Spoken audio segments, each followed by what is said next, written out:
in motherfucking business. Mr. Whitlow, how's it going? It's going good. I had a song picked out for the beginning of this, but I didn't record anyone, so whatever comes later will be whatever I'm thinking at that time. But I was thinking, you said we're back, and I was thinking of Without Me by Eminem, just the start of it. Ooh, Guess who's back? A good one. That's a good one. That's man. It's been a little bit. Yeah, we go through our spurts where we'll record like 4 in a month, and then we'll go where we record 2 in 2 months. Yeah, there you go. But I think that's the ebb and flow of it, just because life happens in between that, and it's not like we're getting paid to do this. If that started happening, obviously that would change the frequency. I just got an email about monetizing our podcast the other day. Actually, they're like, "We noticed you haven't monetized your podcast."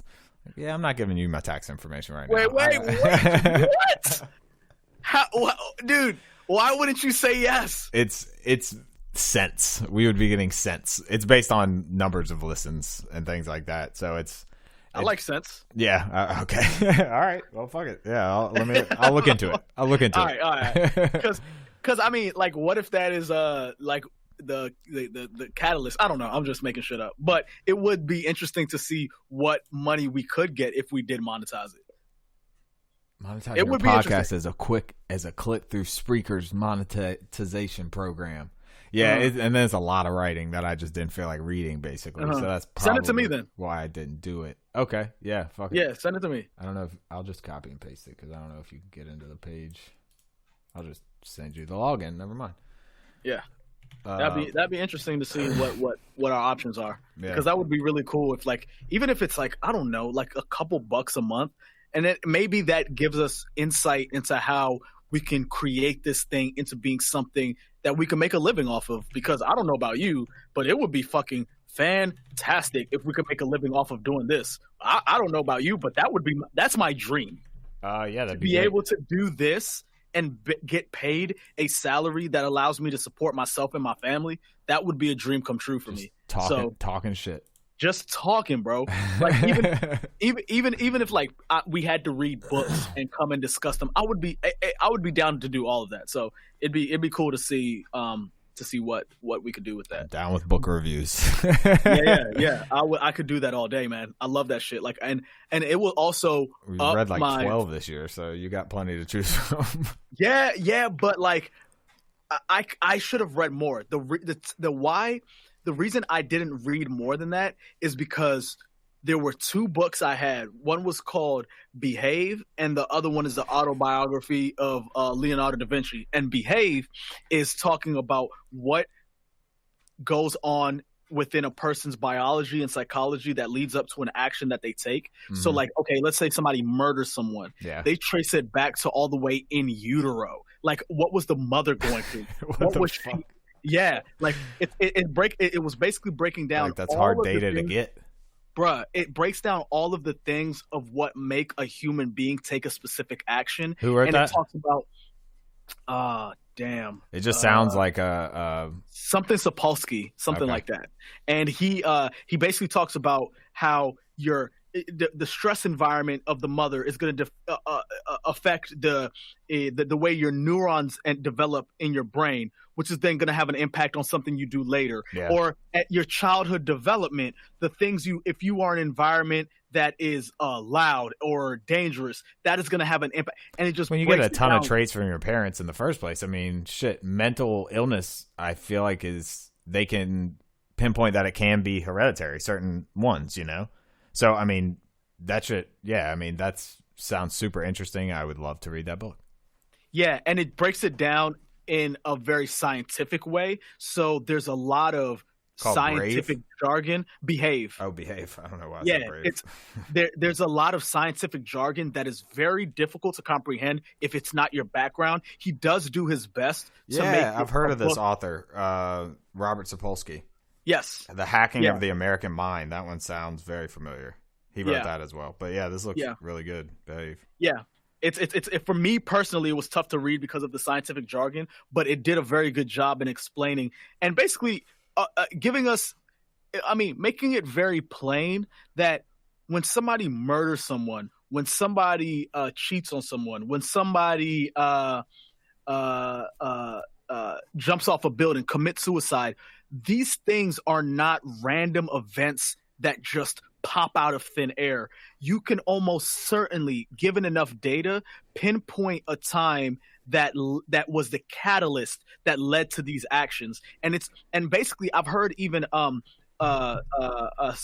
Harris talk about this. The case that like punishing somebody, like it's very confusing. How do you punish somebody for, say, killing someone when if you give him enough psychiatric analysis, you'll be like, oh, you murdered someone because you were molested as a kid. Now, how do we adjudicate that? How do we design a system that takes into account the fact that this person was traumatized as a child that led to actions as an adult? So there's a lot of branches that come from some reading that book that made me think a lot. Yeah, sounds like it. Yeah. It sounds like they're arguing nature and nurture at the same time a little bit. Yeah. And he doesn't come out on the side of either because of course. They're equally important. Yeah, I believe so as well. It's so weird that people can be in like one camp or the other completely. Gotta sit on the fence for that one. Right. I just think it's the extent to which one plays in an individual's life, right? So, like, let's say me and you were living in an area and born to our same parents, so on and so. No, like, not living in the same area, but let's say me and you were born same day, same time, similar backgrounds. But I live in a crime-riddled, drug-infested environment, and you live in nice suburbia with watered lawns and manicured yards. Now, I could have the biology to be a more successful person than you, but my environment is going to have the larger impact for me. Yeah, for sure. But if you reverse it, then my nature could then, in certain circumstances, overtake my nurture. Do you see what I'm saying? Like, yeah, it's a give and take. Yes. Which is I try to say in a very convoluted way. I got what you're saying. I got it. Yeah. So that's it was it's very for me it was a challenging book to read, but if you can digest all of that, it's good. And the other book that's the reason I've only read 12 is the biography of Leonardo da Vinci. I bet that's long as shit. It's 600 pages long. That's not even as long as the other one you sent me. The other Da Vinci one? No, the Australian guy that goes to live in where? Oh, that was 1,000. Yeah, but, dude, the audio book is 42 hours long. I saw it and I was like, nah, I'm not gonna do that. I'm not gonna do that to me. Yeah, I just bought a 19-hour long audiobook and I thought that was like ridiculous. And then I saw that it's double that you just read, like the actual hard copy of. No. Yeah. Dude, that book. What's that one called like again? 10 pages. It's called Shantaram. Yeah, and it sounds really good. It was and I read all the Harry Potter books and I thoroughly enjoyed them. And supposedly based off a true story, right? It is. But you don't know what's fact and what's fiction. Yeah, that's why I say supposedly. Appealing. Yeah, based on what I read about it. Yeah, and I could not do. There were nights I was reading till 3 or 4 in the morning. Jesus I Christ. Could not put that book down. I've never done that. I couldn't put that book down, man. 2 episodes ago we titled it "People Don't Fuck with Books." And actually, Jason's gonna be upset because I forgot to tell him about this one, but we'll get him on the next one to talk about whatever his Magic Johnson theory is. Because I've heard a few, and if he has a new one, I'm all for it. I love a good Magic Johnson theory. I love a good conspiracy theory, bro. I love a good one. Okay, all right, I got one for you. All right. You haven't been looking at news at all. You don't have no social media. So Nothing. Lydia. Was it Lydia? Yeah. No. One of my friends sent it to me in an Instagram message, and it was a 8 foot tall steel or metal. They don't know what kind of metal it was. Metal monolith found in the middle of the Utah desert. Stop. Nope, not kidding at all. No one has claimed it. No one has claimed responsibility. No one knows how it got there. It was buried real deep.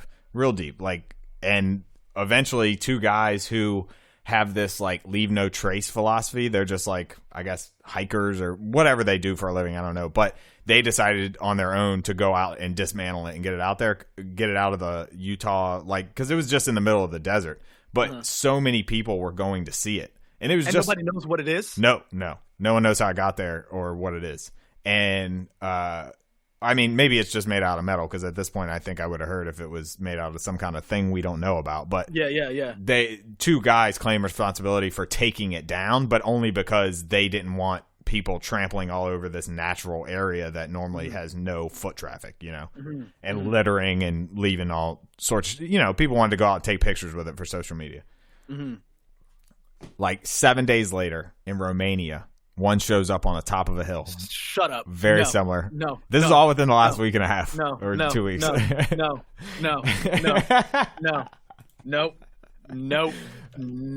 And like they don't look like crazy weird or anything. They do though. They really do look weird. Like, just look up alien. No, not alien. Don't type in that. But monolith. Like, just type in monolith on Google, and the first story that pops up, you'll see it.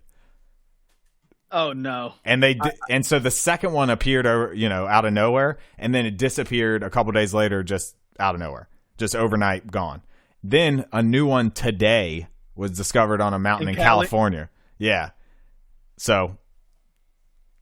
Nah, dude. And they said that one was made out of stainless steel, but it's like it's very weird. And then they said there's some artist who died in 2011 who, these like made sculptures very similar to this. And his son actually said in I think it was the Guardian article I read about it. His son said that he had always said he would have loved to leave his art in the middle of nowhere for someone to just like randomly find. But these places aren't just I mean, they are the middle of nowhere, but people have been there, since this guy died. It's not something he could have done. He died 9 years ago. So it's very strange. It's very captivating to me. It's something that's not what everything else in 2020 has been about. So I'm just like, what are these metal things? I'm sure they're nothing. It's probably just some art someone's doing some crazy shit with, but I hope it's aliens.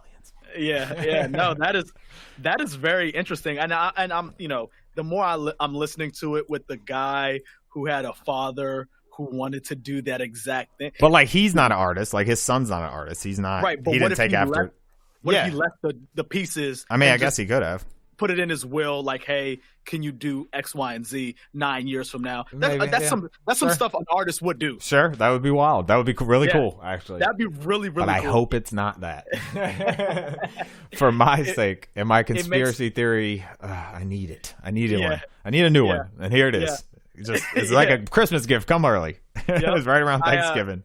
I actually have to. Me and my girl are probably going to watch Arrival tonight, which is obviously what that reminds me of.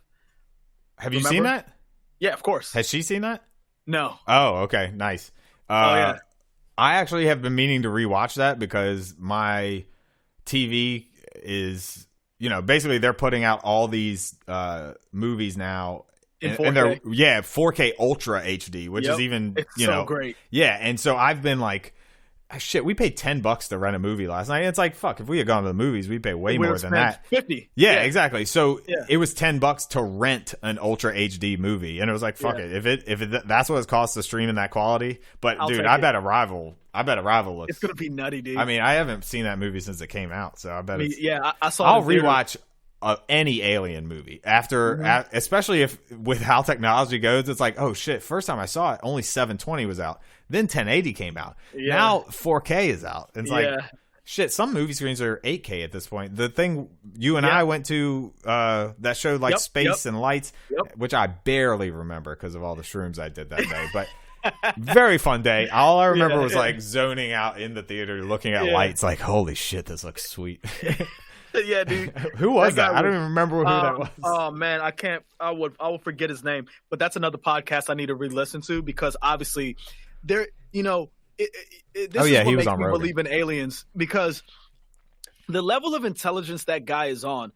There's no way I can get there. I can't comprehend. He's spoken on Rogan for 3 hours. I went to see him in person for an hour and a half, 2 hours, and I don't know shit about what he was saying. It was interesting, and when he's saying it in the moment, you feel like you understand, but you get home and try to explain black holes to someone else, and they're like, "What are you talking about? That makes no sense." But he makes it seem so graspable, and it's just. Yeah, it's a very convoluted subject to talk about, and I can't wrap my head around it. But it was really interesting listening to him, though. Yeah, for sure. And I mean, bringing that up because technology, as we said, is getting that much higher. But yeah, Yeah. aliens are leaving these monoliths all around Ooh. the world. You never know. Since we're talking about aliens, I was listening to Elon Musk the other day, and he said he was asked a question. A guy was like, "How long before everyone is driving a selfless car?" And Elon Musk responded to him. He said, "I don't think that's the correct question. I think the correct question is how long before people aren't allowed to drive cars." And I was like, "Man, that is the only question." And it's because gonna, well, yeah, and it would all be because of climate change. Well, no, but right? how long people won't be able to manually operate cars? What, that will be too advanced for them, or No, that it's all autonomous? Yeah, everything will be autonomous, and then the risk factor of self-driving a car would be too high because obviously even now with the advancements that Tesla has made, driving a Tesla car is significantly safer than driving any other type of car. So when you get to a point where you have all these self-driving cars and then there are other self-driving cars around them and they're able to interact with, it would be very dangerous for someone to drive a car regularly. So they're going to take the ability away from people to drive cars on their own, which would make perfect sense because at some point, the risk reward ratio is going to flip to where it's more risky to drive a car than to not. I thought I heard an argument though on the side of basically climate change going so far that not being able to drive cars based on the fact that it contributes to that. Maybe I'm wrong. I don't know. I'm grasping. Yeah, but and which may be true, but he said he projected that in like 20 years, every new car is going to be an electric car. There are going to be no more gas cars. That in like 20, 25 years, from that point on, all cars that are produced by all manufacturers will be electric. And then he said, and then you go another 50 years beyond that, and that every car in existence in the worldwide fleet will all be electric. Yeah, so, I guess I've purchased my last gas-powered car, I'm sure. Pretty much. I know for sure I have. I know there is nothing. And Tesla's trying to make them as cheap as possible. I think his goal is 15,000, right? Yeah. Or something around there to be quote-unquote affordable. Right, and that's with no upgrades, obviously. Yeah. If you get, because even the base model right now looks affordable because it's $36K, but when you get everything you want, it's $60.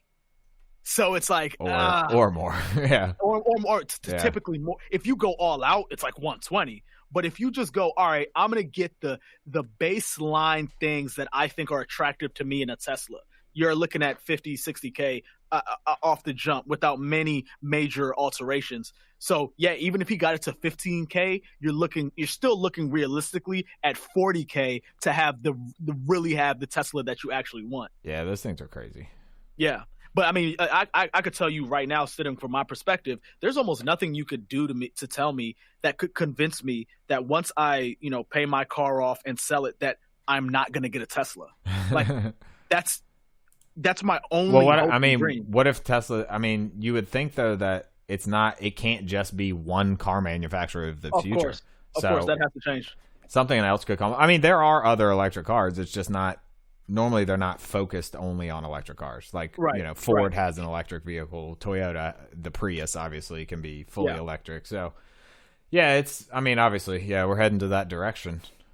Yeah, they're just at a point right now where they realistically cannot compete with Tesla. Where Tesla's, like you said, their main focus is how do we make the most efficient, affordable, all-electric autonomous car, and they are way ahead of the curve. And if they're going to be the ones driving this change, they're the front runners for this. They're going to dominate the field. And as you can see now, everyone is trying to play catch up. Since Tesla's popularity has spiked, I mean, everyone is coming out with an electric car. So I can't tell whether it's car companies coming to a realization that this is the future environment, we need to make electric cars, or they're just saying Tesla is over there making a killing on these electric cars, we need to do the same. I'm more inclined to believe it's the latter. They're not doing it out of the generosity of their heart. They're profit seekers. Well, yeah, but I mean, I don't think Tesla was the first all electric vehicle.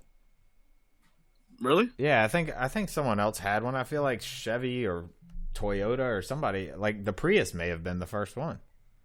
Oh yeah, but was that pre-Tesla? I thought it was. I mean, before you could buy a Tesla, for sure. Oh fuck! The first electric car was developed in the United States in 1890. What? Yeah, sorry, my phone's ringing. Yeah, 1890. What? By William Morrison. Hold on. Yeah. I got the It says- Wikipedia time. Yes, it says electric vehicles first appeared in the mid 19th century. An electric vehicle held the vehicular land speed record until 1900. Wow. Okay. The Mitsubishi iMEV was launched in Japan for a fleet of customers in July 2009 and for individual customers in April 2010. Tesla Roadster, 2008.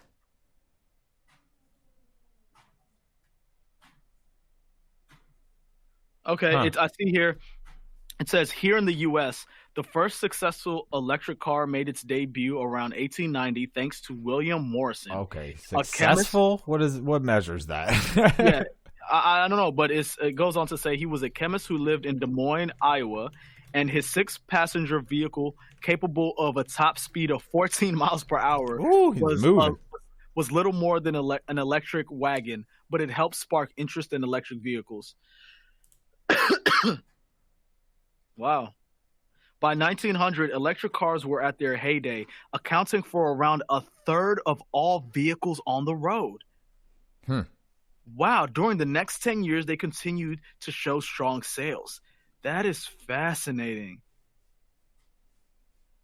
Yeah, but it looks like, the Nissan Leaf and the Chevy Volt came out in 2010. I guess the Nissan Leaf was the world's all-time best-selling electric car up till 2020 when Tesla surpassed it.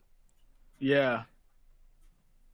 So, but they put so much development into just that. It makes sense that they're now leading. So it's not that they were the first, but they came out with the best first.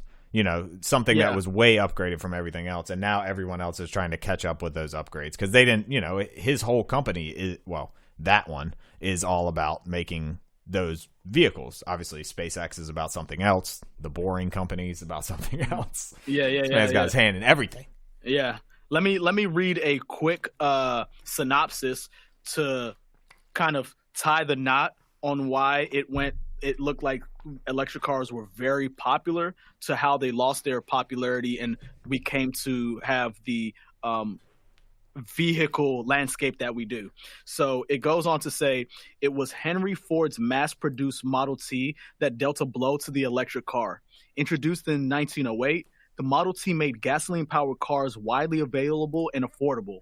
By 1912, the gasoline car cost only $650, while an electric roadster sold for $1,750. That's $1,750. I'm not saying $17.50. And that same year, Charles Kettering introduced the electric starter, eliminating the need for the hand crank and giving rise to more gasoline-powered vehicle sales. So other developments that also contributed to the decline of electric vehicles. By the 1920s, the U.S. had a better system of roads connecting cities, and Americans wanted to get out and explore. With the discovery of Texas crude oil, gas became cheap and readily available for rural Americans, and filling stations began popping up across the country. In comparison, very few Americans outside of cities had electricity at that time. In the end, electric vehicles all but disappeared by 1935. So it's just so it seems that the electric car just the gas powered car just outcompeted the. It was just the technology for gas powered engines were way superior to that of battery powered engines because it was more so the battery technology just wasn't what it needed to be for people to benefit from it enough. Yeah, it appears as so.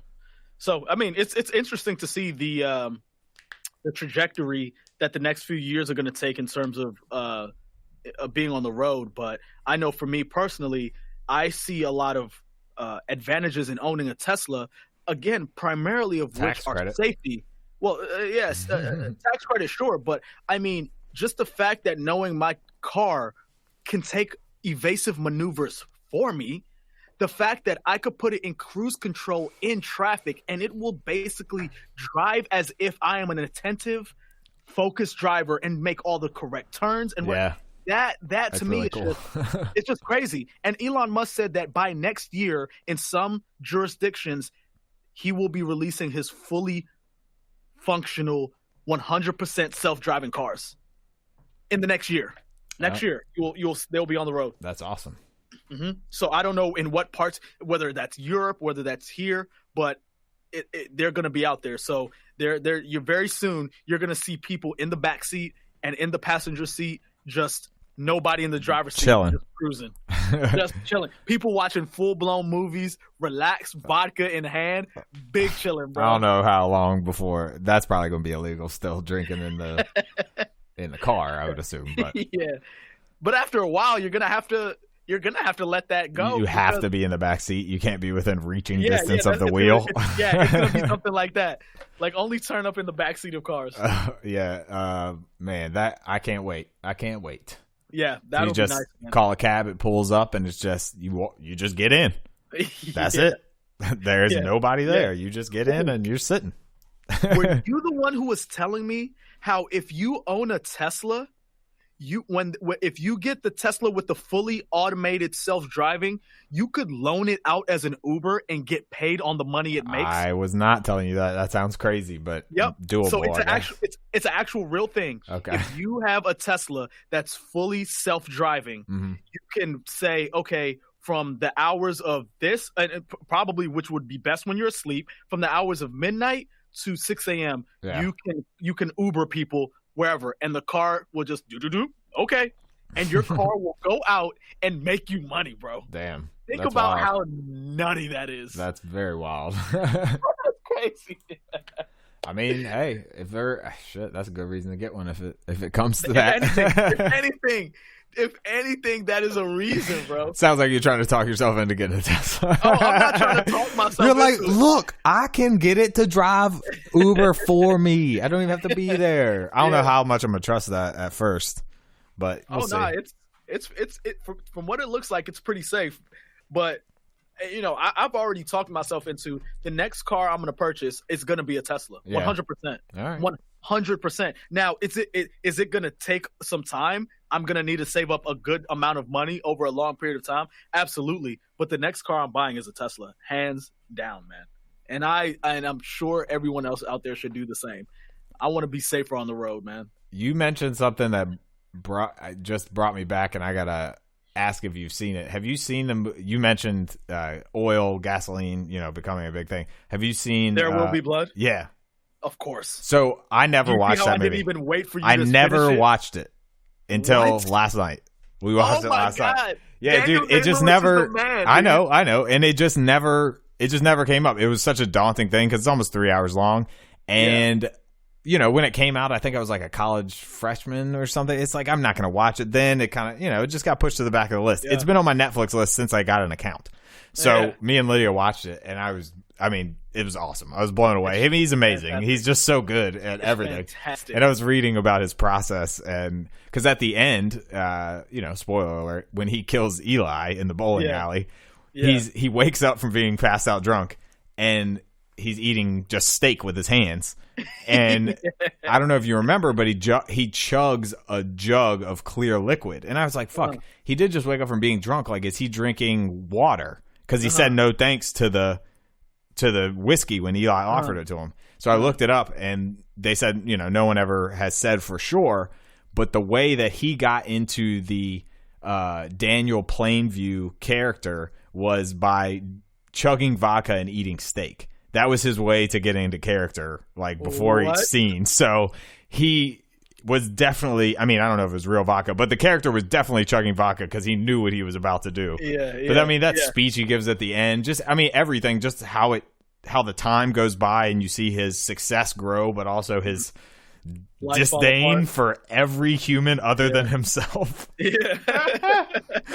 There's a speech he gives the guy that is like, faking being his brother, where he talks about just hating almost all people. And it was just, but the way he said it was just like, I guess, all right. It's not that he has a point, but you get it. That you get why he hates people. Yeah. But, oh God, the scene where he kills that guy that was pretending to be his brother was. I mean, that movie. There's a lot of rough deaths in it. When it says there will be blood, yes, there will. There will be blood.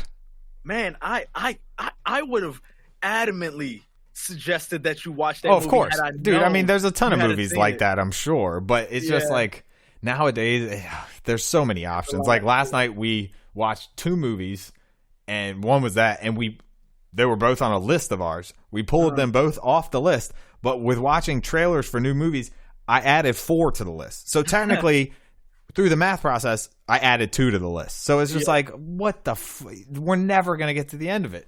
I just keep doing it too. Every night we watch trailers, I add movies, then we watch 1, and then I add, but I added 4. So it's just it's a never ending process. Oh man, I don't know how you do that. My OCD wouldn't allow me. I got to put, when I say I'm going to watch this, that thing must be watched. I cannot move on. I cannot move on until that thing has been accomplished, until I can check that off my list. Well, there's like I'll check YouTube sometimes, and there's like they'll put out like a whole video that's just new trailers this week, and it's like 10 minutes long of like 6, 7 trailers, whatever. And those movies aren't even out to rent yet. They're coming out in the coming weeks. So eventually, I find them on there. I add every one of them to the fucking list, and then. Some of them, right when they come out, they're like, you have to buy it to watch it. I'm like, no, I'm not going to buy this movie because I'm not going to watch it again, but I want to watch it once, okay? I want to watch it once. It's so bad about that. Oh, another one we watched the other day, never seen, Fury. Of course. Have you seen that?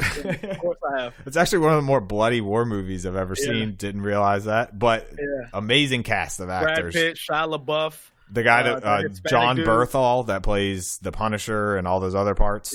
And then what is the Hispanic dude's name? I he's in a ton of things. He's a ton of things. Yeah, I know. He's a Spanish dude, guy. I didn't recognize the I guess the other main character, whoever the inexperienced kid that comes on with him.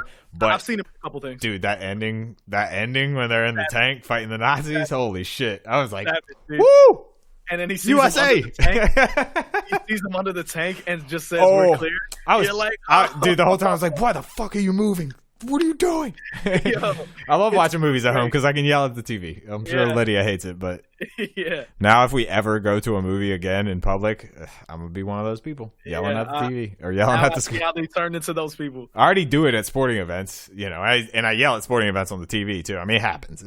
You just get so frustrated. Like, what the fuck are you doing? Well, maybe not you, because the Redskins are actually doing well right now. Somewhat. What do you mean? Aren't they in first? No. Well, yes. They're tied for first with the Giants. In a bad way. Like, what the fuck? They're so trash. It's not as bad as the Eagles, who were in first with a tie. That's even worse. Yeah. But they put up 50 points on Thanksgiving, the Redskins. Against Dallas, but still. Shit. I almost won $5,000 on FanDuel. Oh, shit. But fucking Terry McLaurin fucked me. Dak, fucking Andy Dalton throws 1 touchdown the whole game, and of course he throws it to Amari fucking Cooper. If Amari Cooper doesn't make that catch or have that touchdown, I have $5,000. Instead, I win $6 fucking dollars. That's rough. Fucking bullshit. This is why I don't bet. This is why I got out the betting game to fucking begin with, because shit like this happens and it pisses me the fuck off. That's it. Yeah. That's it. I'm done. Yeah, but I think you were about to say the Colts are doing pretty well. I don't remember what our bet was. I just remember there was a bet on the. I'm sorry, 500. Yeah, but I don't remember how much the bet was for. But I do remember. Okay, so they need to win 2 more games in order for me to win that bet. They're 7-4 after losing to the Titans. Those assholes last weekend. I was so pissed. No, we beat them 2 weeks before that. We crushed them. Yeah.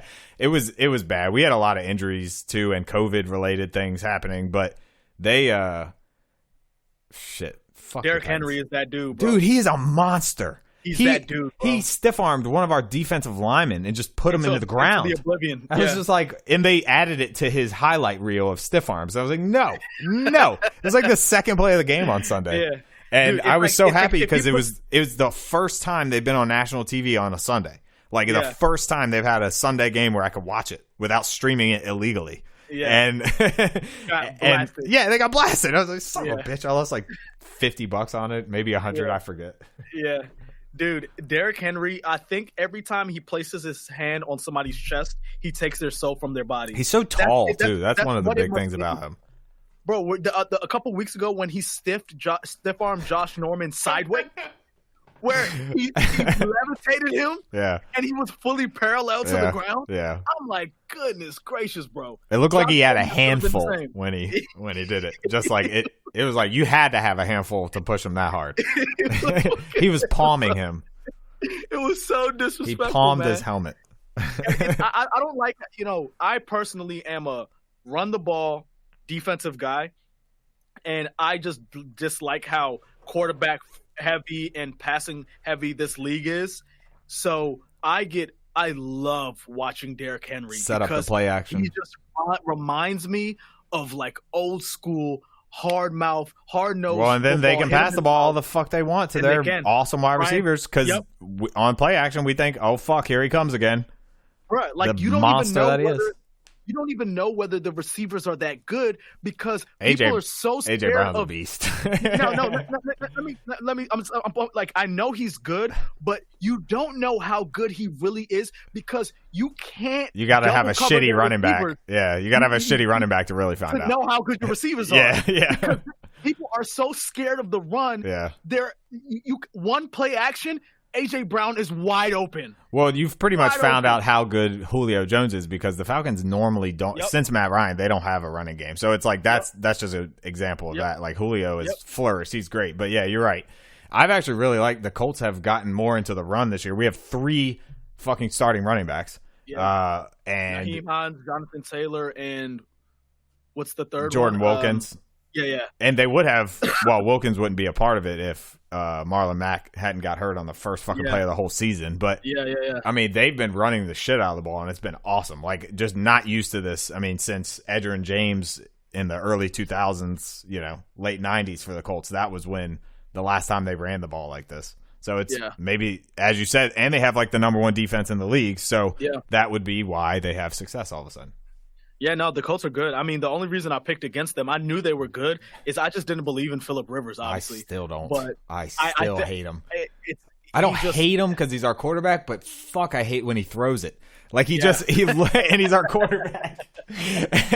He throws sidearm. It's so weird. And it's just bad. And he's so old now. Like he's not mobile at all.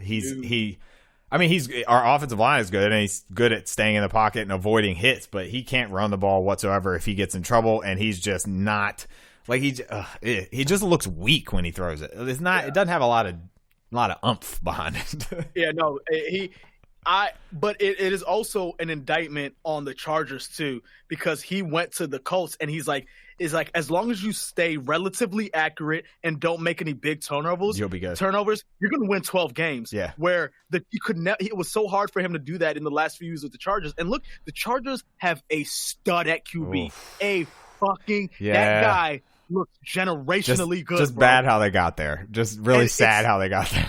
And it's like If they would have got there anyway, like later in the season, like Herbert would have been the starter. Yeah, Taylor, yeah. But goddamn, sorry, Yeah, Tyrod. That happened two teams in a row.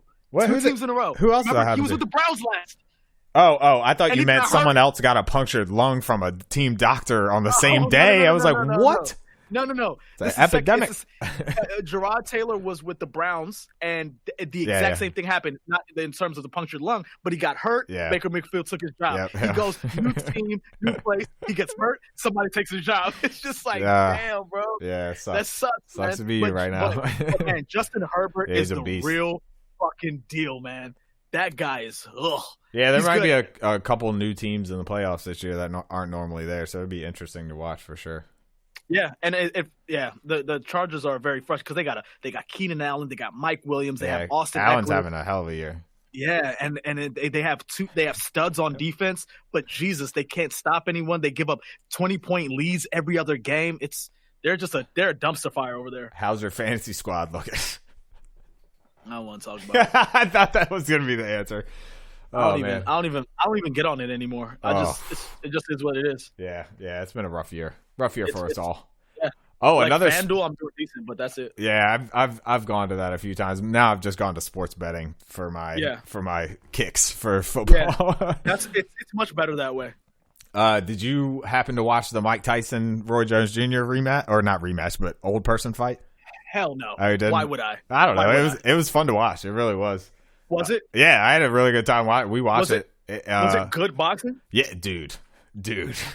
Tyson really? Both of them still have it. They both still got it, and they both. God damn it! If they just stop interviewing both of them, because they've been hit in the head too many times, and Tyson's hot every time. He said he smoked before the fight anyway. He came out and said that afterwards. But dude, when he came out of his corner in the first fucking round, dude was locked in, and he just was and I was like, God damn it, you better watch out. And I mean, there weren't a ton of huge landed punches, but they were both good on defense. I mean, nobody really got knocked down. But it was an exhibition, and they're two mid-50s guys. So, and I was thinking to myself, they should not be getting hit in the head right now. Like, maybe y'all should have done this with headgear. I don't know, because that's too old to be getting hit. Yeah, I agree. And I don't know if you've heard about the new sensation that is apparently YouTube has taken over boxing. YouTubers have taken over boxing. With that guy like Jake something and Nate Robinson, didn't they fight? It was either Jake or Logan. There's two of them. Logan. I don't know which one it was. They both box apparently. This guy's 1-0, and he's better than the other one. Whoever. No, Logan Paul. Was it Logan? Yeah, that one. Logan Paul. I was watching like, you know what? Nate Robinson is an athlete. He played in the NBA for a long time. He is an athlete. This other guy is just a YouTube guy. Like, he's younger than Nate, but he's taller, but they weigh about the same because Nate's a big dude, even though he's kind of small. Yeah. But I heard Logan fucked him up. He knocked him down 3 times in one round, and he knocked him out cold the last time, and I was worried for Nate's safety. Holy shit. I'm surprised you said you haven't been on anything, but you could just Google Nate Robinson and you'll see a video of it, and it's bad. It's real bad. It's like that, Yes. It was, the dude has some skill for sure. Like he said, since his first, because this is his second pro fight as a boxer. His first fight he won with a knockout too, I think. Oh, this looks bad, bro. Yeah, if you just see Nate face down on the canvas, not moving for quite a while, it's you know what? I'm gonna look it up too while you're watching it because I want to see it again. Man, this is horrific. Oh, did you see it? Why would they let this happen, bro? Well, I mean, they both agreed to it, and it came from talking shit on fucking Twitter, I think, is how it all started, like a year ago.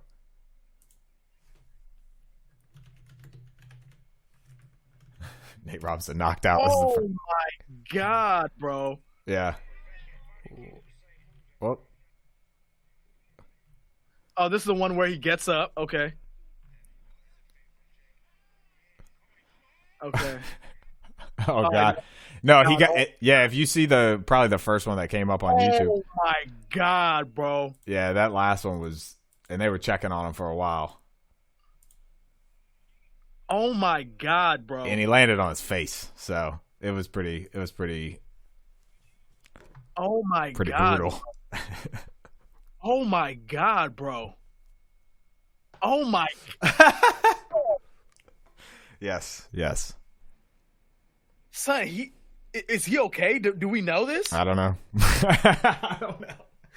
Greenberg sent me a gif of it the next day, and I was just like, poor Nate. I hope he's all right. Damn, bro.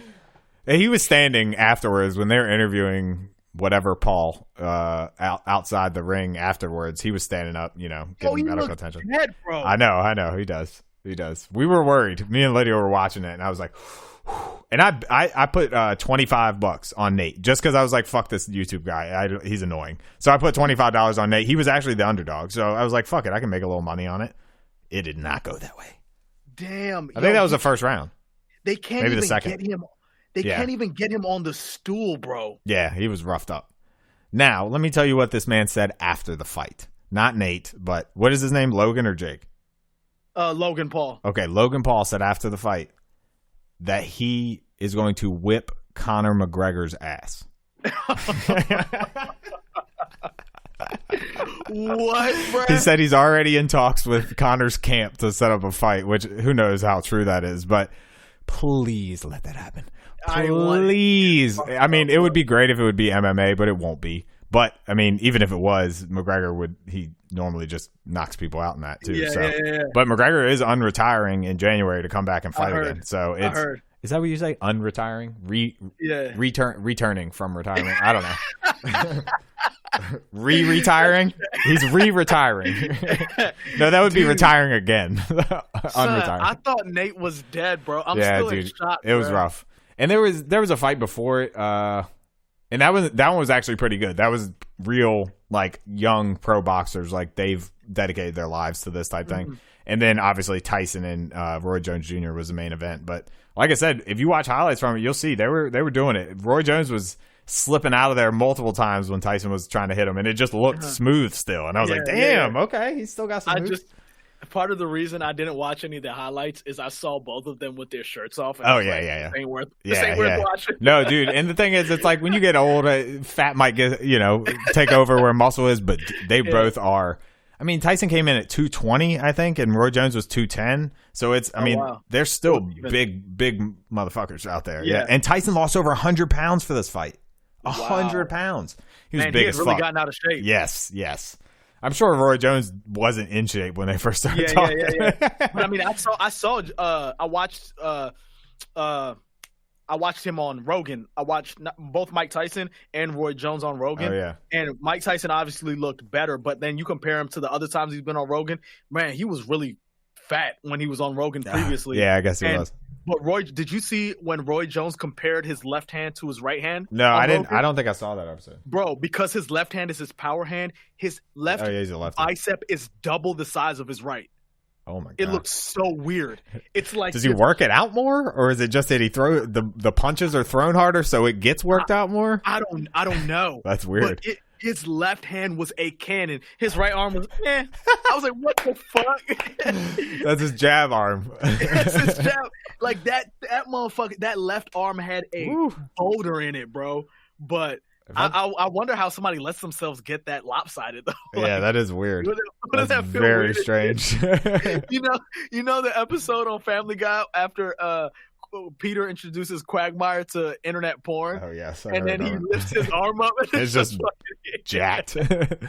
There's a whole movie. It's not called Lady in the Water. That one came out recently, but it was years ago. There was a movie and it was like fantasy like, but one dude in it only worked out one side of his body. So his one leg, everything was jacked on this side, just huge. Even like his neck and his chest. No, I definitely put props on him for the movie. But it looked real. It was good special effects. But it was just so weird. And they showed him like just working out one arm one day, just doing one leg on the leg thing. What was the premise of why he wanted to get I don't know. That? He was a side character in it. He did not matter to the story, but it was just like, it was supposed to be like an older fantasy tale told in modern times, and it all took place in like within an apartment building type thing. So these were all just like the different people that lived in the building. God, what was that called? Paul Giamatti was in it. It was actually really good. Yeah. Shit, I don't know, man. Yeah, man. I don't know what. So I know why I've been disconnected. It's ever since the election. I have just I had a moment of time in there where I turned on cable news and I just got sucked in, and then I just disconnected after that, and I just said, I don't care what happens with this election. I do care, but I'm not going to keep up with it on this daily, hourly basis. Like I'll check in once a month to see if there are any updates, and even though I'm off social media, I really unplugged from the internet. I just read my books, watch good basketball games and football games, and just chill, walk my dog, play basketball. I'm living my life exactly how I want to. Healthy. And because of that, I don't know anything. Every day I go to the gym and somebody's like, "Did you see the ignorance is bliss?" Jeezy? Yeah, they're like, "Did you see the Young Jeezy versus Gucci Mane battle?" I'm like, no. But apparently everyone was talking about it. I heard that happened, but I did not see anything about it. I had no idea.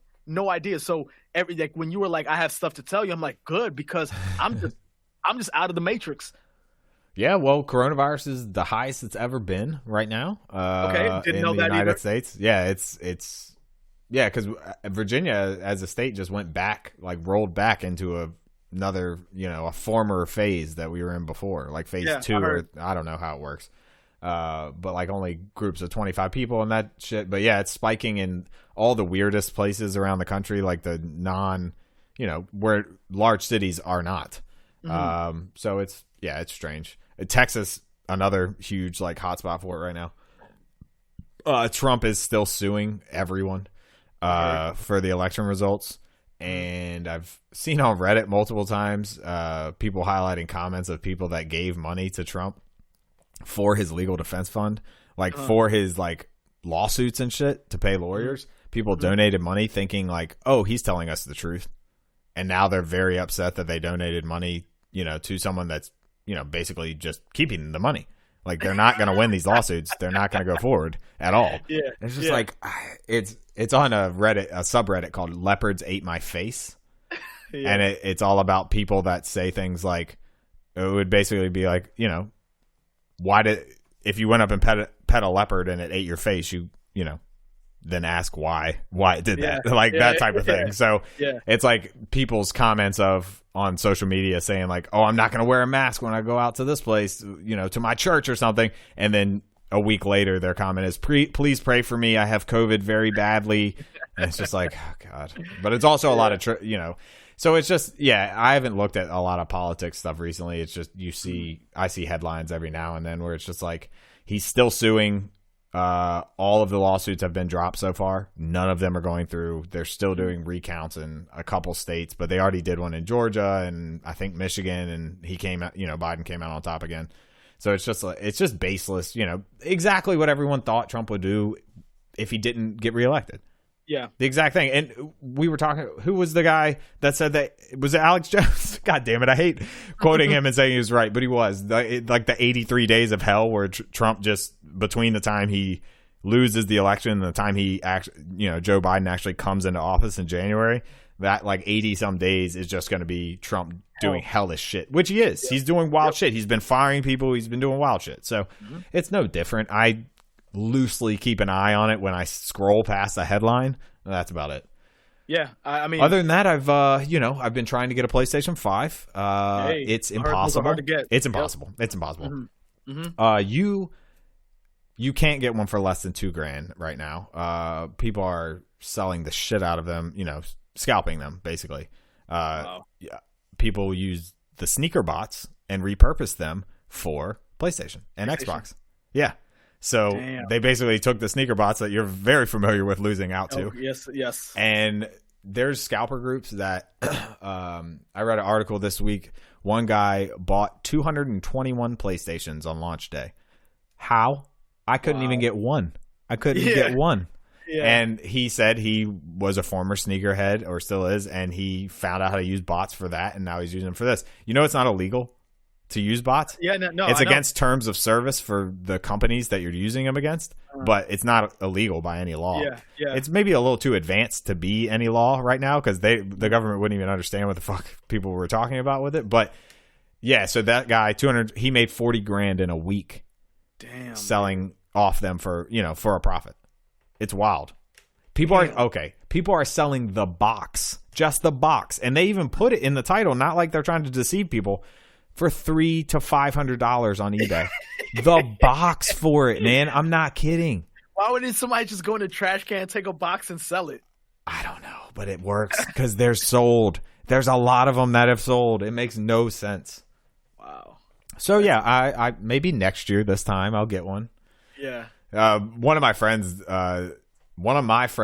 has a friend that I'm not connected to whatsoever that knows how to use bots and got him one. And he sent us all a picture in our like Call of Duty chat the other day. And he's instantly better at the game. Like he's just instantly better because the frames per second are higher. Like the graphics are better. Everything's just better. And he's been so good the last couple of days. It's just like, damn it, I need it. I've really, and the weird thing is ever since like, it came out on November 12th, something like that. I've been trying every time that it drops. I try, I fail, and it keeps dropping constantly. I get updates on when it's in stock.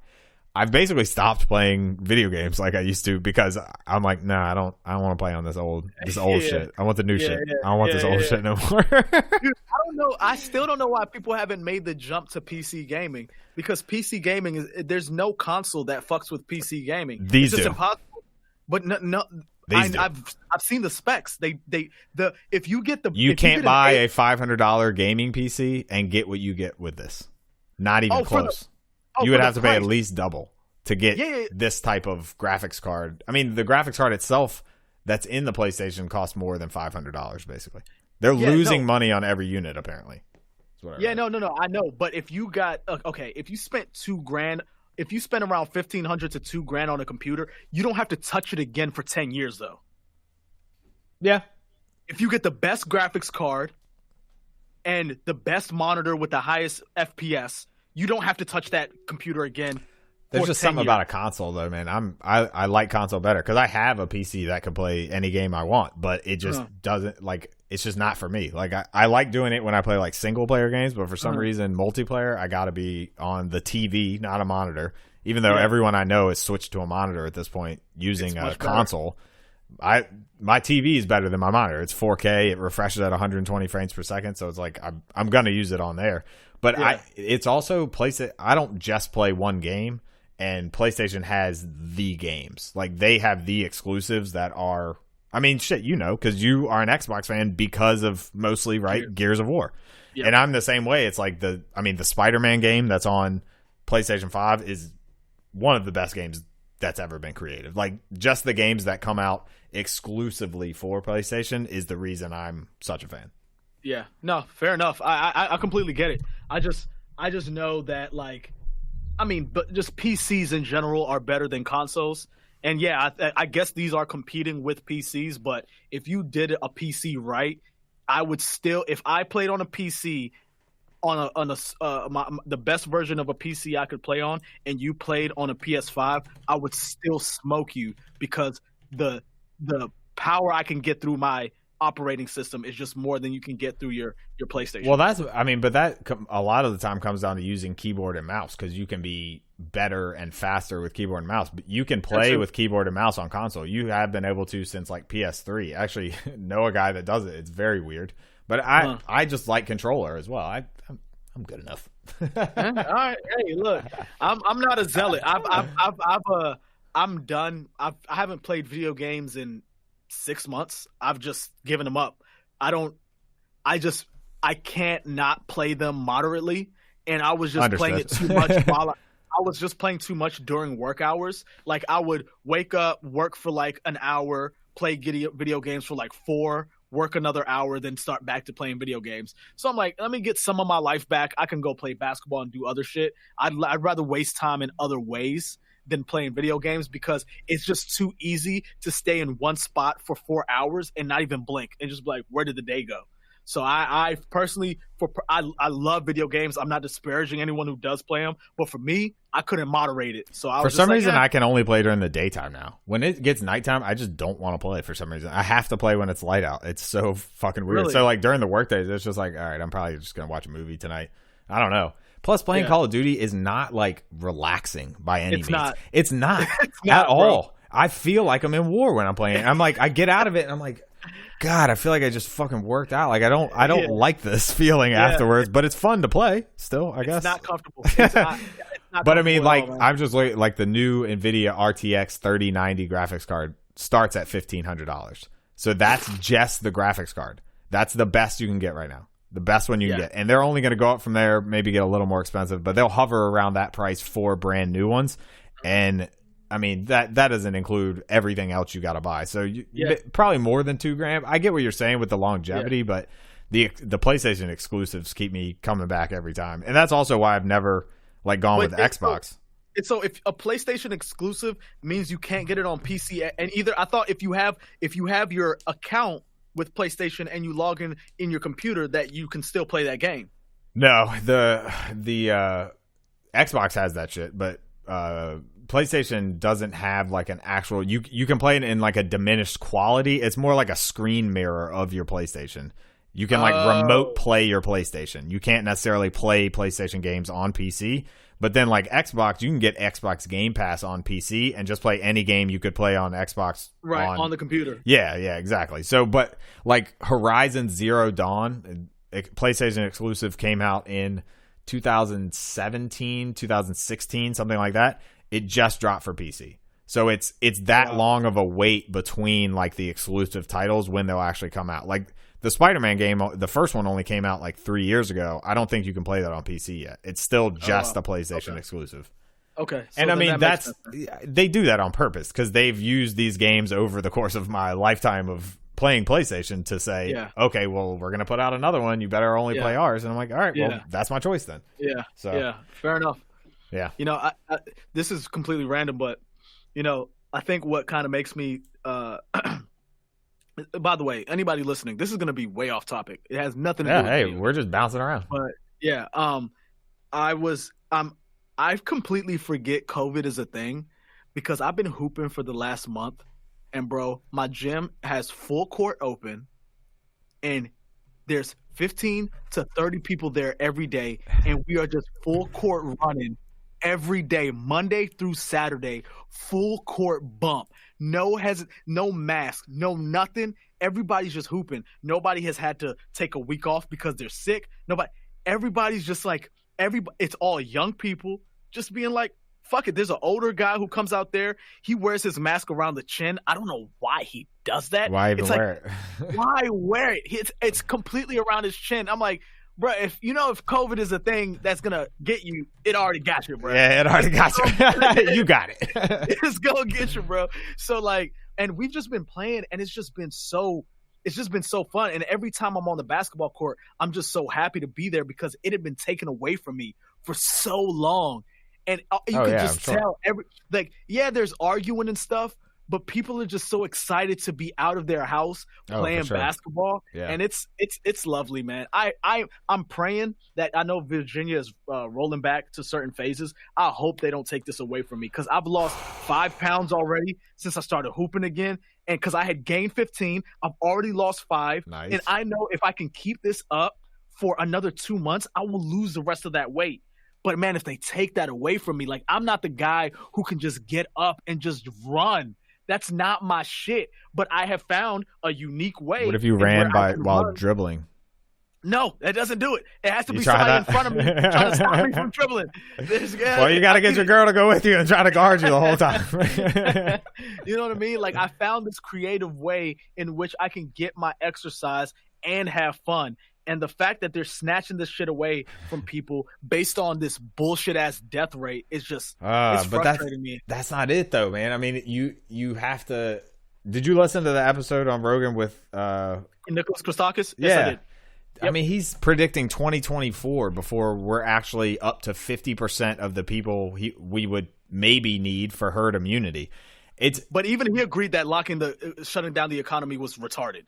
Even he agreed. Yeah, but it's not. It's that the lockdowns are stupid. Yeah, it's not that you need to stay in your house, but you need to take multiple different precautions in order to layer on a defense against this. And there's so many people in America that refuse to basically be, as he said, neighborly. It's like it's wearing a mask around other people. It's not for your protection. That's not what it's for at all. It has everything to do with the fact that you could have it, not know whatsoever, not have any symptoms, and pass it on to someone else. That is the whole reason for masks. And it makes no sense that there's all these movements of the government can't tell me to wear a mask. It's like, dude, you're just being a dick. Like, if you're around me and you don't have one on, you're being a dick. I understand if you're not sick, that's fine. And if we're close with one another and we see each other a lot, that's fine. But like, it's random people like out in public in a grocery store, you still see people walking around without it. It's just like you're causing more of the problem than anything. And I think it's mostly from pandemic fatigue. People don't like the situation they're in, and it's making them lash out in whatever way they feel is necessary, which is a lot of people saying the government can't tell me what to do. I agree with that statement. It's not just the government. It's scientists. It's people that have degrees in this shit saying you need to be safe and you need to protect other people by wearing this equipment or, you know, just social distancing, washing hands, whatever the fuck it is. But it's just strange to me that there's a whole movement of people thinking it's either not a real thing or it's not killing people whatsoever, and that everyone can just go about their business as normal. That's not going to be the case for another couple of years. Okay, so I see what you're saying, but a couple of things are, I think what's making people mistrust scientists are a few things. First, I told you about the letter that over 800 scientists signed saying that locking down the economies is a terrible idea and is only going to do more harm than it does good. But that's a separate issue you're relating to. You're talking about masks. And I think what leads people to distrust of scientists is we had Dr. Fauci lie to us in the beginning and then change his mind. It's proven. And then he gets on 60 Minutes and says why he lied to us. But the fact remains that you lied to us. And it's hard for people to then go, these same people that we know lie to us to our face in order to do this thing over here, whether that thing was for good or not, is what makes people a little hesitant to just take the orders of someone who blatantly lied to their face. And so I understand the hesitation. And again, it's like, if this disease was killing people in droves and young people, old people, like what is droves dying, though? What is droves? Like that's almost saying like the people that have died so far don't matter. I'm not saying they don't matter, but we can't look at them as the end all be all. Your goal shouldn't be try to save every life. It's a stupid goal. It's not realistic. Your goal is to try to minimize the deaths, but accept that a certain amount of death is guaranteed. Like, take for example, but why not like, do your part to help against that? Why is there such a pushback from people these days, thinking it's like the Democrats are saying that we need to wear masks? It's a political statement. It's not. Though. Why have people turned it into such a political statement? But it wasn't people that did that. It was politicians that did that. It wasn't people. Politicians saw an advantage and they took it and they divided us against each other. You mean Trump? But no, everybody on every side, Republican and Democrat, turned this virus into a political issue. And the minute they did it, they set up our country for exactly what you see now. It's very frustrating.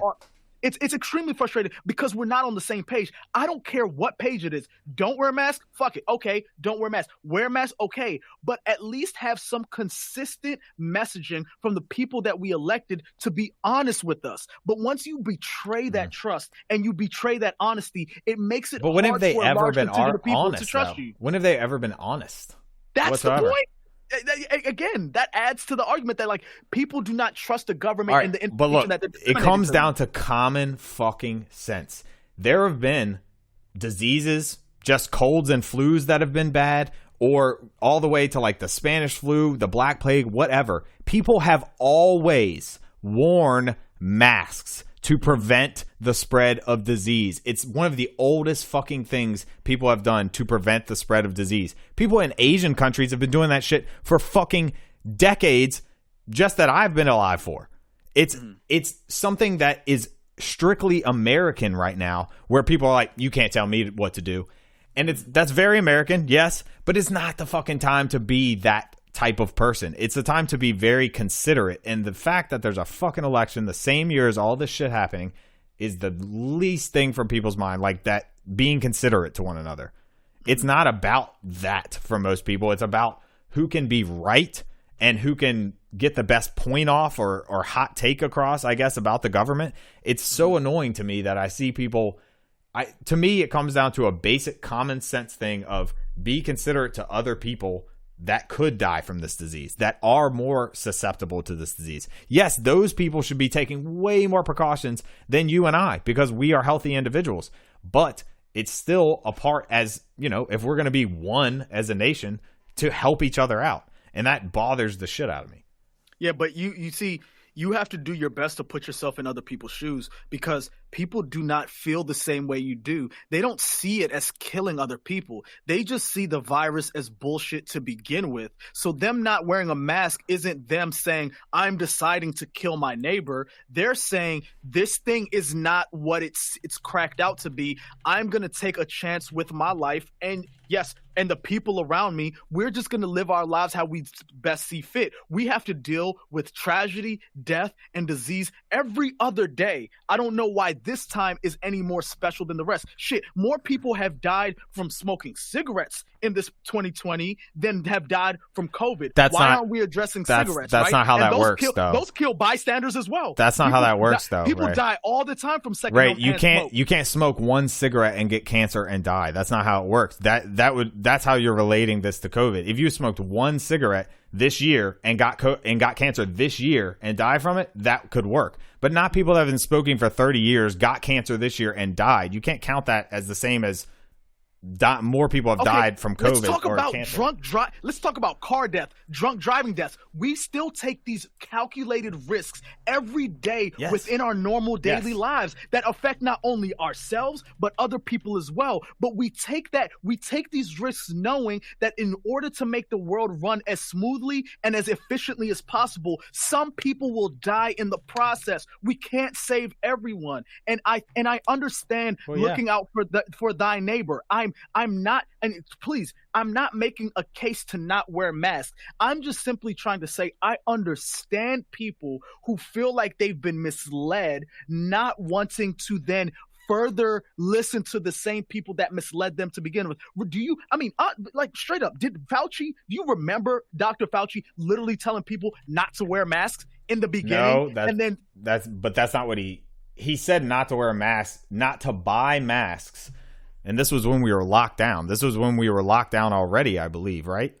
Yes. Yeah, so people were supposed to be staying the fuck away from each other and in home, so no need for the mask. The mask he wanted, I understand the lie. He wanted to save them for people in the line of duty, basically. The nurses, the doctors, the people that need them, because there was a shortage. Dude, so many things have been made this year that in those first couple weeks were nowhere to be found. Hand sanitizer, masks, all that shit that you could normally buy, but wasn't necessarily mass produced like that. Maybe hand sanitizer, but masks for sure. I mean, that shit is everywhere now. It was more of a white lie than anything. It's not something I hold against him whatsoever. Like, don't get a mask because other people need them. Okay, sure, I'll wear a bandana until I'm able to get a mask. But you can't place yourself in those other people's shoes where that lie. Yes, I can. Them off to that. But at this point, it's like just because someone lied to you doesn't mean the virus that's impacting the entire world is fake. It's like the same people that believe in flat Earth. Mm-hmm. And I don't think everybody believes it's fake. I think the most people believe it's real, but they just don't think there's a risk from it the way people are making it. I know, but as I said, I see things every day of these people on Reddit, on that Leopards Ate My Face subreddit, of them saying, oh, this shit isn't real. Oh, fuck, I got it. Oh, shit, it's not real. Oh, fuck, I got it. You can't tell me to wear a mask. God damn it, I should have worn a mask. And it's just like, it's not going to happen to everyone. I understand that. Most people aren't going to die from it. No, you're right, or you are right. Like 99% of people are not going to die from it. Yes, but 99%. But you're taking that statistic and saying the 1% don't matter then. No, that's it's a all very right, but you're saying we thing. Can't save everyone, but we should try to save everyone. I understand that we can't, but we should take all the steps possible to try. Up until, and I'm not saying that masks are this, but I think it's what people throw into that category. It's up until saving people from COVID does more harm to the people who are not dying from COVID. Once that ratio flips, then it is an impediment to the rest of us. I understand that you, like, locking down the economy, whatever we did not work. There also should be something subsidized from the government that comes out other than one $1,200 check that everyone got in June. Not everyone, but everyone that needed or fell into a certain category, got in June. It's just like it's been 6 months since then or whatever, and no other help has come in that form. That's what most people should be upset about. Maybe the lockdown wasn't the best idea. Maybe all workers should be able to go to work if they want to. Obviously, if you can telework, work the fuck from home. But there still has to be many different things in place that people need to follow in order for us to eradicate this. And we're going to see a whole new thing when the fucking vaccine comes out of people saying, oh, no, I don't trust the government. I'm not going to get that shit. Yeah. Well, you're just fucking contributing to this lasting longer and fucking longer. And then and also multiple things. No one knows long-term effects. No one knows them at all. Of course. This shit in 10 years could kill people again. Just some complication from it. I don't remember what the number was that Christakis put out, but he said something about people left with debilitating diseases from this or debilitating issues from this. Yes. It's like, fuck if I want that. Even if you get it and you're fine and you don't die, you might be left with something. It's like, yeah, I don't trust the government just like the next person. I definitely don't trust the government. They lie to us about shit all the fucking time. But you know what I do trust? That diseases kill people. And that we don't know shit about them. So I'm not taking any undue risks whatsoever. Yeah, okay, so I'll say a couple things. First, people have a very legitimate reason to be worried about the vaccine. We know that vaccine effectiveness rates are abysmal. We know this for the flu. We know this for many vaccines that we give people, that they can literally the last flu vaccine was like 20% effective. So people have every right to go, wait a minute, let me see if it works. And then if it works, you dummies go take it first. And if it doesn't fuck you up, then maybe I'll consider it. People have every right to feel that way. But I also think that like,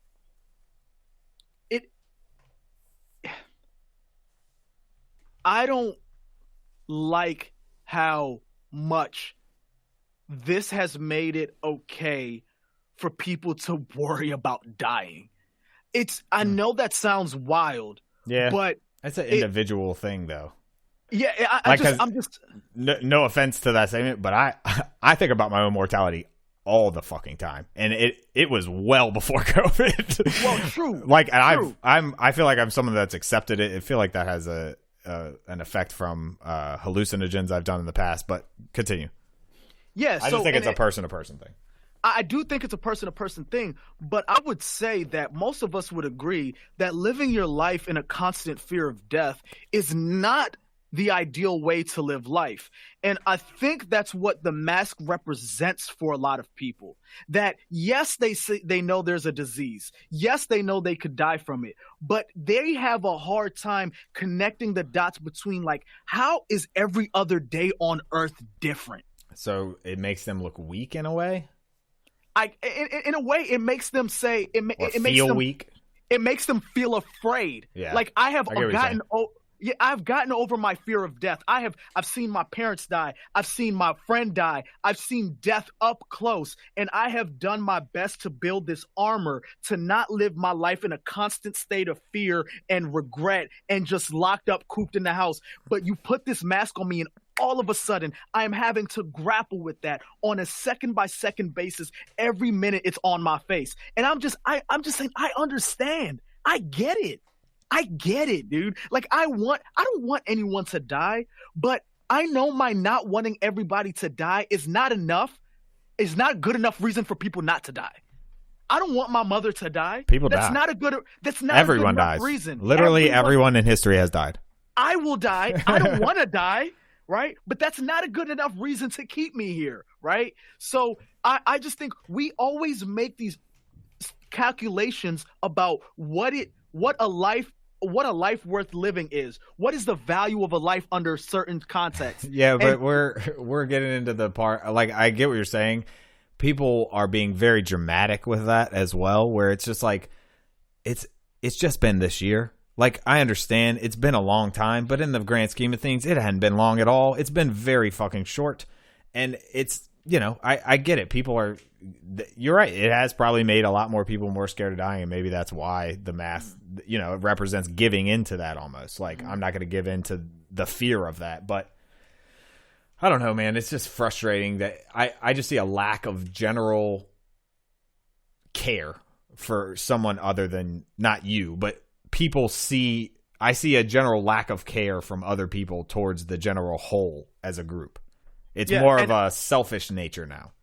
Yeah, and look, you know me. I try to see things from every side. I don't try to take sides. I can verbalize the pro-mask side of things instantly, like this. Just as adamantly as I emphasize that side of it, I can do it again. I get both sides, but like, and I'll take it a step further. Like, some of these people, it's not really not caring. It's that their lives are literally in a way that they shouldn't care. Let's say you're a young person with young roommates. You're not in contact with your parents or older people, and you're just living your life surrounded by people who are in the age range who almost certainly won't die from the disease. Then you don't feel the necessity to then put a mask on. Like, I'm not going to go see my parents, my grandparents, or older people, and I'm just going to come back to my roommates who are all between the ages of 21 and 28. Well, what precautions am I taking in for what, right? So it's not necessarily them being an asshole. Like, my whole life is surrounded by 25-year-olds. Well, yeah, but like I said, it's not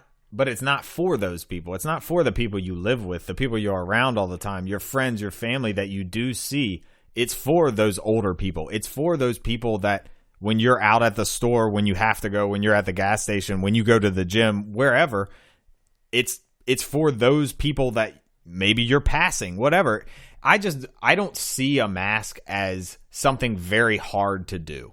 It seems very simple, very easy to put on, some of them, and very easy to wear correctly, and very minimal that you could do to help someone out during this pandemic. As I said, not for the people wearing them. It's for the people around you. Yeah. But again, I get what you're saying, though. I get your side as well. Yeah, we're in complete agreement. I just think we had a great travesty in this country where a lot of our politicians saw an opportunity and they seized it, and they motherfucker turned knew us about it against in each December other. of last year. Multiple people did. Yep. There were people selling off stock and telling shareholders in late January, early February. Yep. And then, as we said, one $1,200 check later. Still, nobody's gotten shit. Yep. So I know in times like this, just like with the race thing, we have a propensity to turn on each other. But my reaction is like, let's stop fighting for a minute and look up. It's those powers that be that made very calculated decisions and saw ways in which they could grab power by scaring the shit out of us, by not telling us, by locking down the economy. And then we're fighting with each other while these motherfuckers rake in. And I guess that's what's most frustrating to me, is the reason that people are at odds with each other. And so many people seem to not even know it, that it is from, as you said, on high, the government. How it was handled. I mean, who knows? I'm sure other countries handle it like shit as well, but from what I've heard, we handled it the worst. And it's just like, God damn it, couldn't we have been the best at this one? Couldn't we have done this? And again, I don't think it had anything to do with our medical procedures. No. I don't think it had anything to do with the actual medical nature of the disease. I think it had everything to do that we as Americans were turned on each other from the fucking minute this virus came into play. Both Democrats and Republicans, liberals and conservatives, took their side on what lens they're going to see this virus through. Republicans was like, it's not shit. Democrats, it's the end of the world. And instead of unifying a message that could bring all of us together, both sides dug their heels in. It's and fear. It's what you have. You have what you have now. It's fear and they on had both an sides, opportunity. really. Yes, they had an opportunity.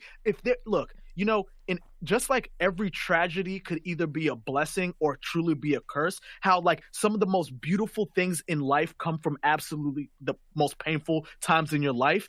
This disease could have been a perfect opportunity in American history for politicians and Americans in general to band together. But more particularly, the government and our politicians, our leaders, had a unique opportunity to unify this country. But instead, these power-hungry, fucking money-sucking leeches, they turned on us. And then we're turning on each other when all the while they're laughing to the bank like, look at these dumb motherfuckers. Good luck, Biden. I hope somehow we all come together under you. I don't know, though. I mean, he did say stuff about working with, both sides, reaching across the aisle type thing. I hope. Who knows? Politicians say that shit, but it's just like all the time. You just hope. I hoped when Trump got elected, Yeah. Same shit. Yeah. You just hope that something goes better. Yeah. Yeah. It's almost over this year. It's almost over. Yeah.